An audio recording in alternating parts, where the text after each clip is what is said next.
Се чувствувате ли поразено кога гледате дека еве, да речеме за Тенк?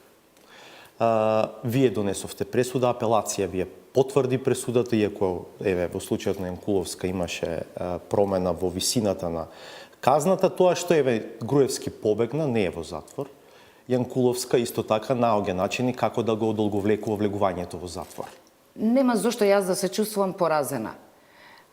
Според моите надлежности, јас треба да судам и да донесам пресуда, и откако таа пресуда станува правосилна, моите надлежности тука завршуваат.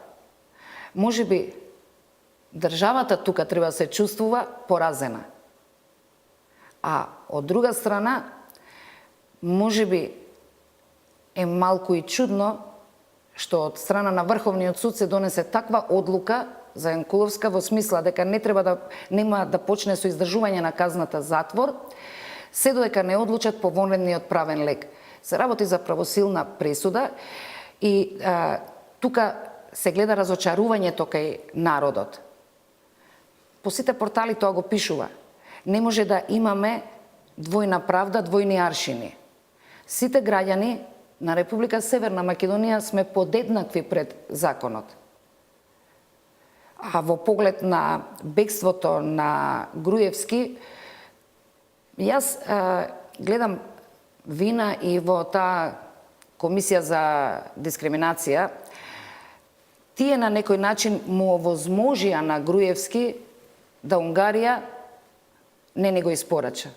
Затоа што овдека таа комисија донесе една чудна, навистина многу чудна одлука, согласно која јас сум го дискриминирала Груевски, замислете, политички, например. Немаше слично решение или веќе како се викаат нивните акти во случајот со Јанкуловска? Имаше, да, но таму има издвоено мислење од двајца членови, кое што јас го читав и навистина е одлично образложено тоа решение.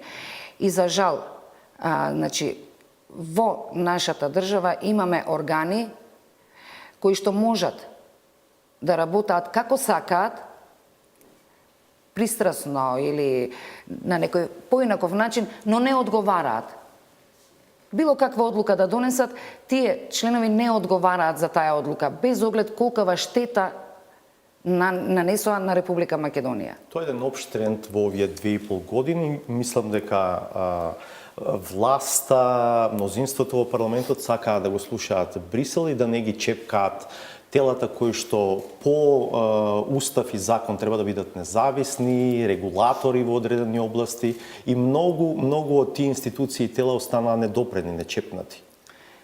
Јас сум против мешање на власта во органи кои што треба да се самостојни во работата. Меѓутоа, за се има граница. Не може да дозволите некој да работи незаконски и да помине неказнет.